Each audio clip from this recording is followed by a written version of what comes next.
Hi, welcome to You, Me and Mediumship. I'm going to follow on a little bit on the last video that I did talking about step one.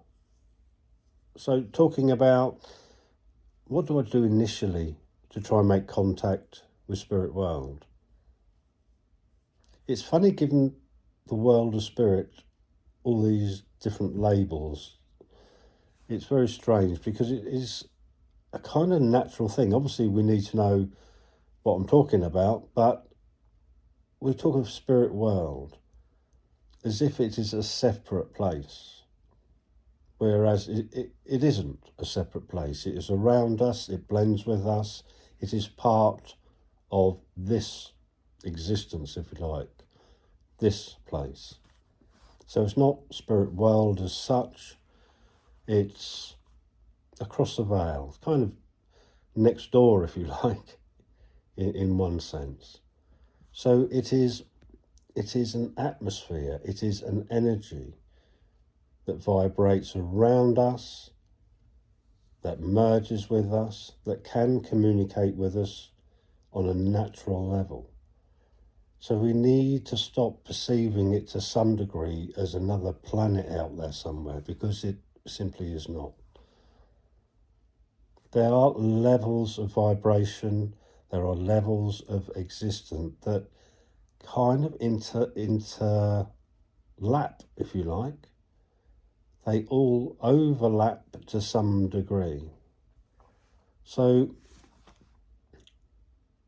really, describing it like that, you would have thought that communication between these different energy levels would be fairly straightforward. And in a sense, I guess it should be. But there are many barriers that need to be crossed in order for us to be able to blend with these energies that are around us, to kind of cross that bridge, if you like. We are obviously material.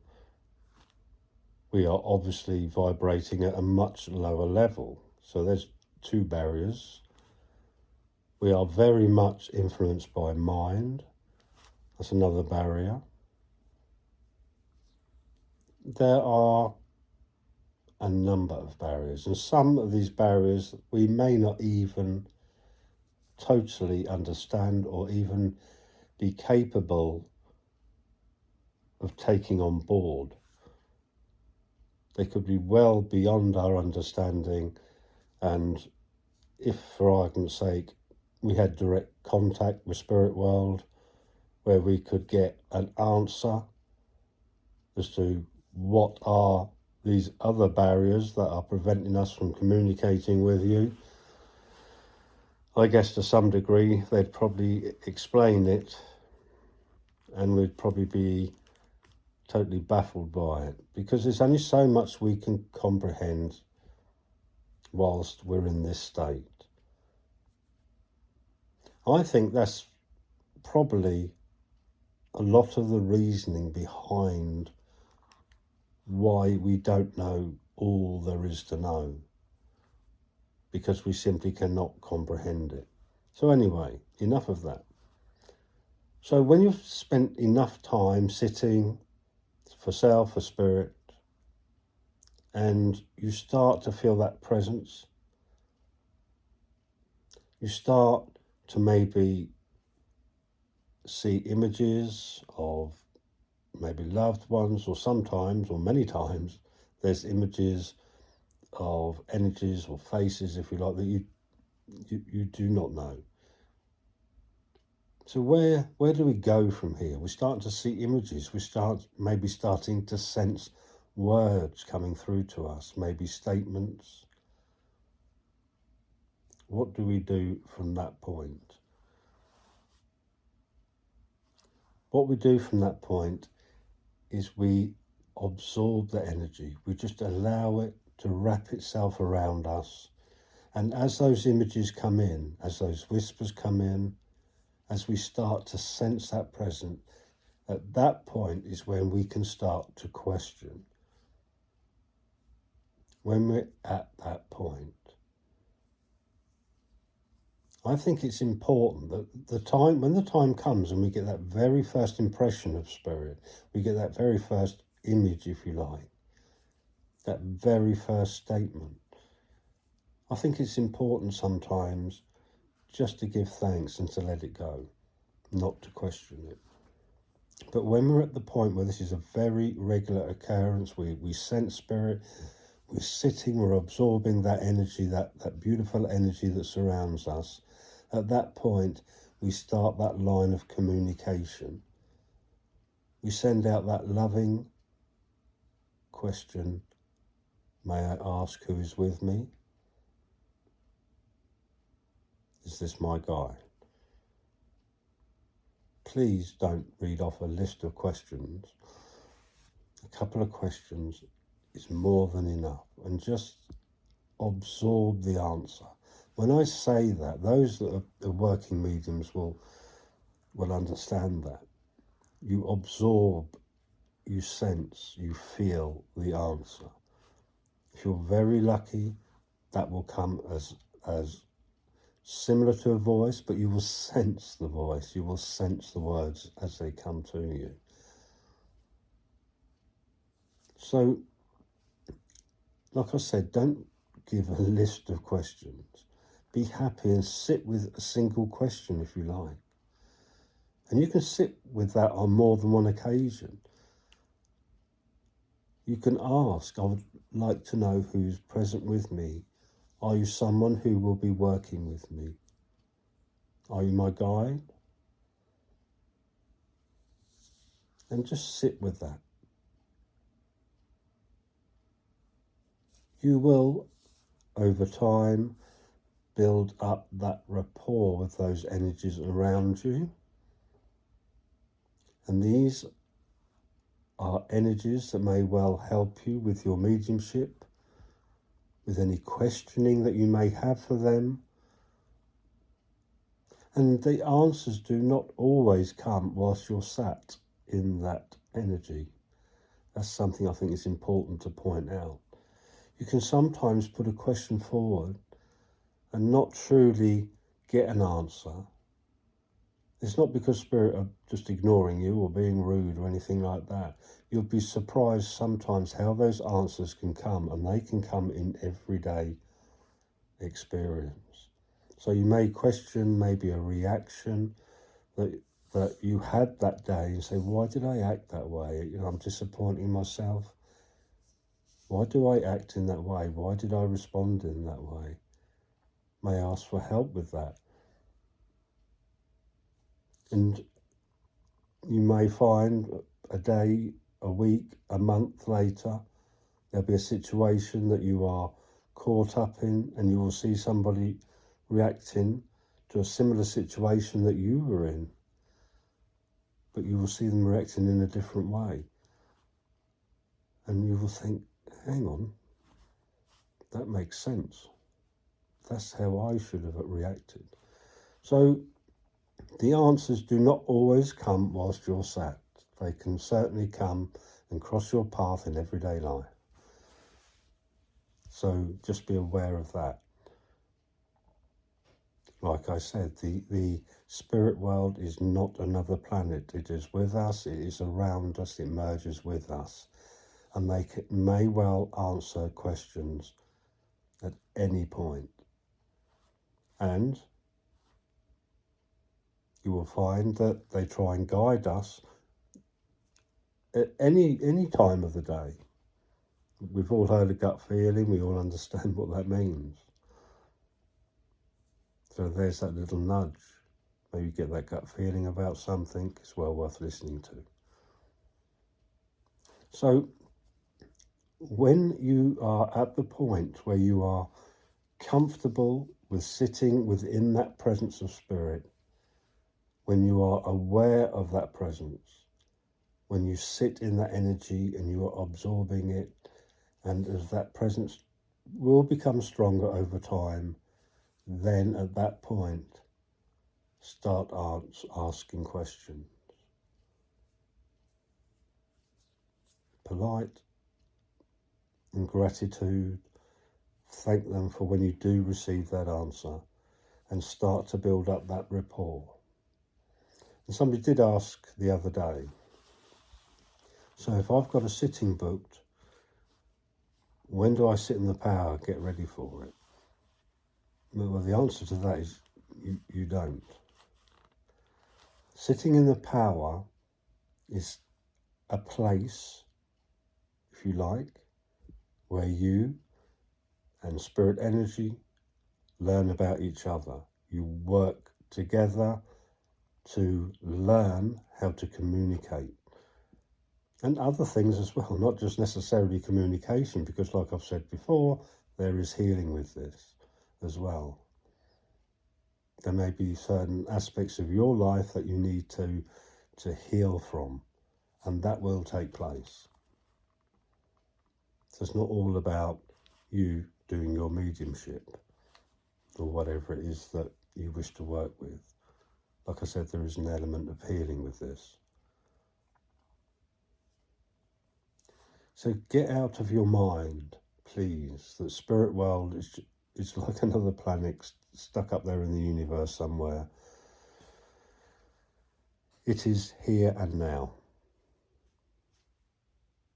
The energy of spirit flows through us, it's within us, and it walks with us. It surrounds us, it communicates with us. But the more mindful we become, the more mind-controlled we become, the more we tend to blank that out. We have evolved as human beings, as beings of, well, material beings, if you like, but spiritually, well, that's a different story, isn't it? So we've evolved, we've made life a lot easier for all the things that we've kind of invented and what have you, made life more comfortable, but we certainly have not made it more happier, that's for sure. And I think if we could just, for one moment, push that material mind to one side and start listening to ourselves, our spiritual selves, and start working with that, things will be a lot happier for us. The world would certainly be a better place. So that time you spend sitting with spirit and for self will do you the world of good, getting back in touch with who you really are. The problem is with jobs, and I've said this quite recently, there are many people who live just for their job. There are many who do that. And please remember, your job is what you do. It is not who you are. Anyway, so start to question. Just send out that thought. If you're sat at home, you're sat in the atmosphere, you're comfortable, then it doesn't matter if you speak the words. Spirit will work with that just the same as if you sent out a thought. They are, well, that life force flows, like I said, through everything. It doesn't matter if you use the spoken word to communicate with them. I do that an awful lot. I do that when I do readings with people. I tend to speak out loud. I look a little crazy at times, but that's just how I work. But I think it's important sometimes, especially when you're newish towards mediumship or whatever, that just getting the context of what spirit is, where it exists, if you like. Try and get a feel, a sense that this is a beautiful energy around all. And when I say around all, this includes you.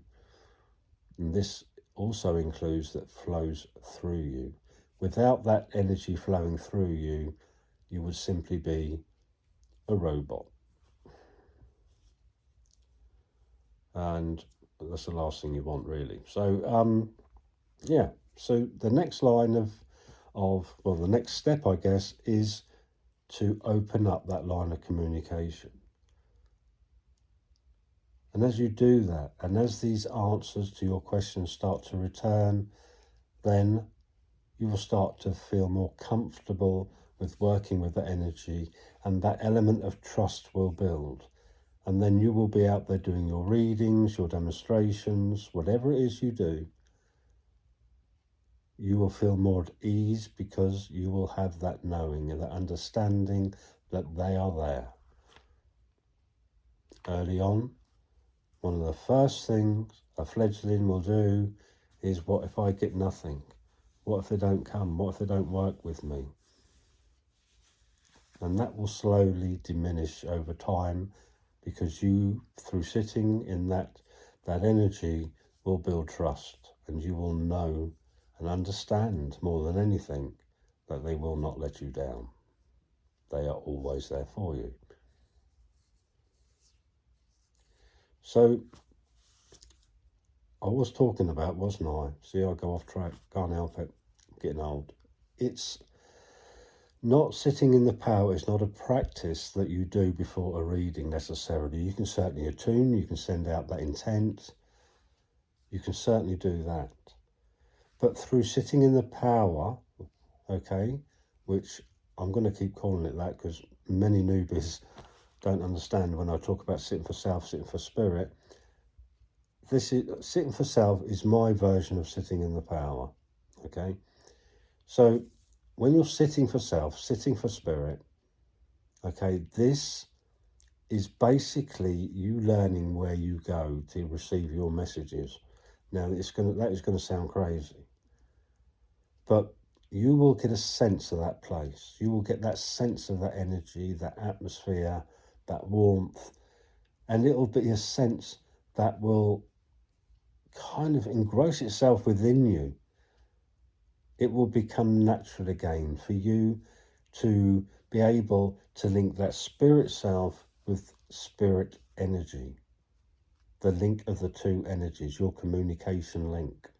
It will become a natural thing, and you learn this through sitting for self, sitting for spirit. You awaken it within yourself. So before you go and do a reading for someone, you do not have to spend half an hour sitting in the power, sitting for self, sitting for spirit, whatever you want to call it. You do not need to do that, because it will become a natural phenomenon for you. Whilst you're sat there talking to your sitter, you will be listening. You will be in your place. You will be reaching out. You will be blending with that energy that is around you, with your helpers and your guides. You will naturally be blending. You will naturally be open. You will not need to prepare necessarily for that. If you wish to still your mind before you do your readings or your demonstrations and just sit in peace for a while, that's absolutely fine. But that is a different thing. So spend plenty of time sitting for self, sitting for spirit. It will awaken that energy within you. It will become a natural thing for when you do your sittings. You will simply go there, receive, come back and give. And it will be so fast. It will be an instant natural thing that you will learn to use. There is no method behind this. This is natural. And it will become even more natural the more time you spend sitting with spirit. It's in and out of dream state very quickly. That's how some scientists, if you like, have described it when they've scanned the mind of a medium whilst they're working. And they find it fascinating just how quickly a medium's mind, if you like, drifts in and out of dream state very quickly. Something they cannot, or they do not understand. So Step 2, communication. You're there, you're within that atmosphere, you have that presence, you are within that light, and now's the time to say, may I ask who you are, who wish to work with me. Have a wonderful evening. Please like, please subscribe. Pop over to Patreon if you'd like to join that and become a member, and I'll do some teachings on there. It'd be nice to see you on there and to work with you. I only do it on a one-to-one basis, so it's only face-to-face. I don't do group teachings, if you like.